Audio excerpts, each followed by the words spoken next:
And we conclude with Dee Dee Workman, who is the Executive Director of San Francisco Beautiful. Just marked their 60th anniversary. And Dee Dee Workman has been an executive for nonprofits for over 20 years, holds a master's degree in public health from UC Berkeley, and lives with her family in the Bernal Heights section of San Francisco. Welcome. Thank you. Nice to be here. I enjoyed most, in preparing for this, the story of the windmills. Everybody loves the windmill. They're so beautiful, especially all the gears inside there. Now, what's the status? First of all, these are the two windmills that actually fed the sand dunes of Golden Gate Park and made them the park that it is, right? That's right. They were working windmills. That's right. I think you're probably one of the few people in town who actually know that. And one of them has been sent back to the Netherlands?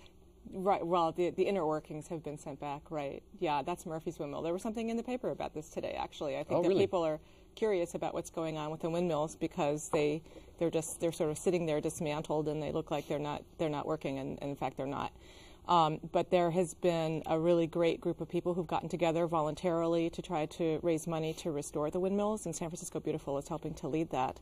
And so the Murphy's windmill has been dismantled. The parts have been sent back to the Netherlands for restoration. They're going to come back, and it's going to be rebuilt. It's probably better than new. And are there modern generations of windmills? I know there's the windmills that for the winds. I understand that, but I mean, in terms of those kinds of windmills, is this a restoration of the gears and all the inner workings? Right, it is. It's a restoration of the original structure. I don't think it'll be ever used again to actually irrigate Golden Gate Park.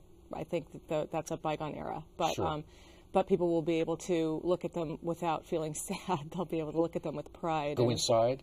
Yeah, I think you'll be able to go inside That's and great. actually see them. See, the thing about what started your group is the brilliant thought by City Hall to get rid of the cable cars in favor of diesel buses. Exactly. Just brilliant. Yeah. Yeah, short-sighted, but modern. You know, I think that the interest was to modernize. I think they felt that the cable cars were kind of an embarrassment because they were almost an anachronism, you know, from some former era. But our founder, Friedel Klusman, in the 1940s, recognized that they were an important signature asset. I don't know. I think it's, you know, some people are kind of tuned into that sort of thing when you recognize what makes a city important, what's unique, when you have something that nobody else has, and you couple that with the energy and the inclination to do something about it, which a lot of people don't have. Not right now. But she did, and you know, so she saved them. It's easy to say that now, okay? I mean, cable cars are internationally associated with San Francisco. It's easy to say that. Yeah. At that time, though, here's a person who can anticipate what has become an international campaign to highlight the cable cars. Well, I don't know that she anticipated it would be an international campaign. I think she just was single-minded about it and went out there herself. But she knew it was important to San Francisco, huh? Well, yeah. You know, she made quite a name for herself doing that, and then she went on to do other things too. You know, and that was that set the theme. That's the battle between modernism and historical preservation, appreciation of what San Francisco. As we look at the city now, anyone who's in touch or been watching this program knows we're going through a major change. Yeah. And it's going to happen rather quickly. It's already happening. What do you see as some of the issues to preserve what is San Francisco in light of the construction, the new industries and demographics that's changing? Well, I think the most important thing is to find a way to keep families in San Francisco, and with all of the high-rises and the construction of housing that's taking place now and going to be taking place in the future, we have to make sure that we have the kind of housing that people can afford, that families want to live in, and that there are amenities in the areas that this housing is being built that would serve families in San Francisco. For example, usable parks, good schools, you know, working public transportation. All of that seems to be falling apart rapidly.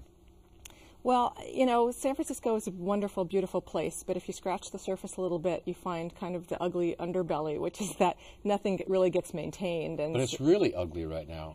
Or am I mean, I've been watching it for a while. I'm a native as well. And, you know, maybe I have to say it's probably as bad as it's ever been.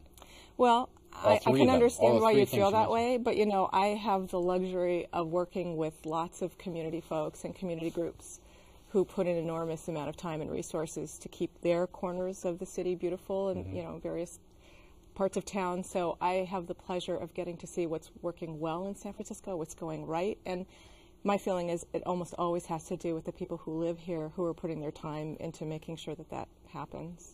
But if you were to give a report card, and I think it's a Parks Council that does that, as well as the controller.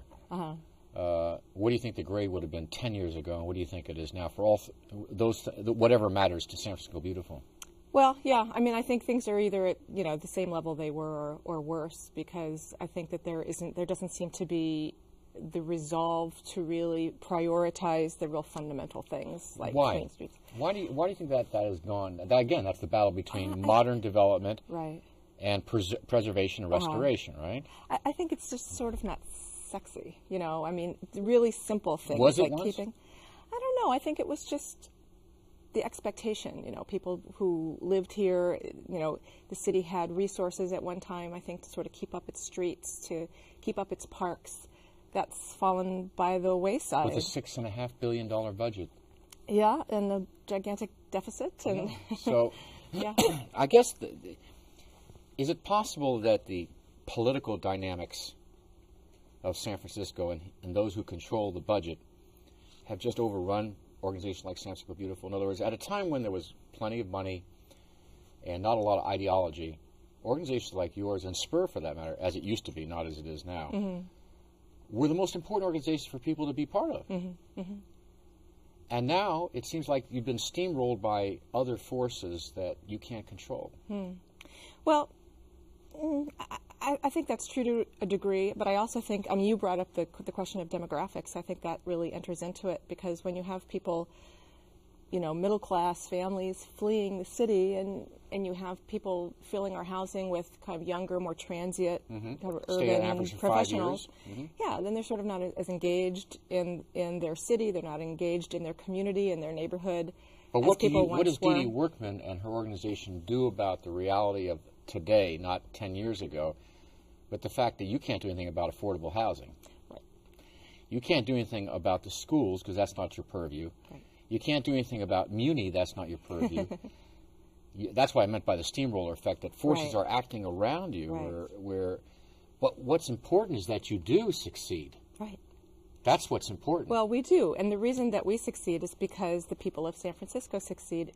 I mean, I think what we find more today than you found in the past is that there are more sort of friends of groups. They're the friends of the parks, friends of neighborhoods, merchants groups, who step forward to carry out the kind of community improvement programs that the city can't or won't do. Right. And so we can give the tools and the resources to those folks to be able to carry out their work. And you have. And we have, yeah. There's a bunch of great stories that see, there's a difference. SF Beautiful is moving more into community action rather than, let's say, to preserve the cable cars or preserve Golden Gate Bridge.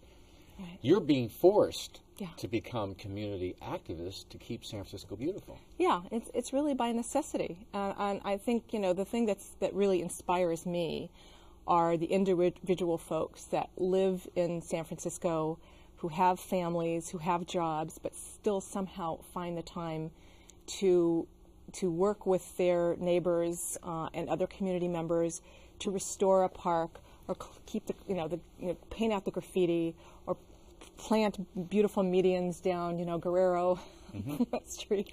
You know, they don't have any more time than you and I have, and yet they find the time. You have at your blog, you do mention there's a couple success stories. One had to do with preserving a park, and you gave them an award, I think, this year or this last. Yeah, let's see. There's so many. Which one? That might be the 24th Street Mini Park. That's a really exciting project. That's 24th Street in the intermission, 24th and York, I believe. And it had been a park at one time, but it was completely unusable. And the neighbors and merchants group in that area collectively put their heads together and found the resources and created a brand new park on this really small lot squished in between these stores, and it's the most beautiful thing, very usable, very accessible to the community. That's the kind of project we love to support, both through our grants program as well as our beautification awards. In some ways, you know, that almost brings the whole thing round robin. That is, an individual began San Francisco Beautiful with vision, right? Yeah. She didn't look at the government. She didn't rely on City Hall. She could care less. She went out and did it. And what you're saying is that maybe City Hall is just completely frozen now with a budget that pays mainly for salaries, and it's going to be individuals that are going to take back the city, make it beautiful. Well, it has to happen in partnership, because you can have lots of wonderful community people who want to do something, but they probably aren't going to be able to carry out a project like that unless they're in partnership with the city, with the Recreation and Park Department, the Department of Public Works, other organizations. Yes. They have to be brought in, otherwise these things don't happen. So it's a balance. But I think what you're finding more now is that it's the community folks that are initiating these projects that are saying, I got enough. You know, I've got kids. I can't take them to my community park. Why is that? They start figuring out themselves, what do we do? How do we fix this? Sometimes it takes them so long that their kids grow up and they're too old to use the park that their parents have managed to resurrect. But it's a legacy that these people leave for generations after them. You had a successful campaign to stop billboards, any additional billboards. Is there another big issue coming in the next year or two that can't be ignored? Well, I would love to say that the billboard issue has been solved, but it really hasn't, and I think that's been the kind of the issue that's been the most compelling to us and that we will continue to work on. You're right, we got Proposition G, which was the No New Billboards ballot measure, passed in 2002 with over 79% of the vote, and that was supposed to stop all new billboards from going up in San Francisco, but it takes tremendous vigilance to make sure that that happens, because in fact billboards continue to go up in San Francisco, but they go up illegally. So we continue to watch that. We continue to work with local government and city departments to try to stop that from I hope happening. you continue, which is becoming clear, that you're working with the community before government. Government will come in, as you said, later, because I think it's vital for the original mission of your organization. And I congratulate you on the 60th anniversary. Thank you so much. Dee Dee Workman. And thank you for joining us, and we'll see you next time. For program schedules, post-production notes, and free streaming video of select interviews, visit our website at www.sfunscripted.com.